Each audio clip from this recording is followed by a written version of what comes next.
Dahil sa kawalang hustisya at kabiguan ng batas na kumilos laban sa mga makapangyarihang tiwali, na puno ng galit at poot ang ahente. Sa una, para sa bayan ang kanyang adhikain, ngunit habang lumilipas ang mga gabi ng dugo, unti-unti na ring nilamon ng sariling intensyon ang kanyang puso.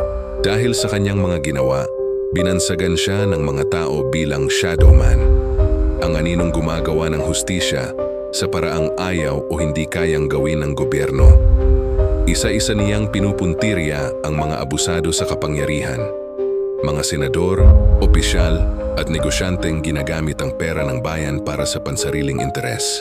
Wala siyang kinakatakutan at bawat krimen na kanyang ginagawa ay may iisang mensahe: ang hustisya ay hindi pag-aari ng makapangyarihan. Hanggang saan aabot ang hustisya kapag ang kamay na humahawak nito ay marumi na rin sa dugo?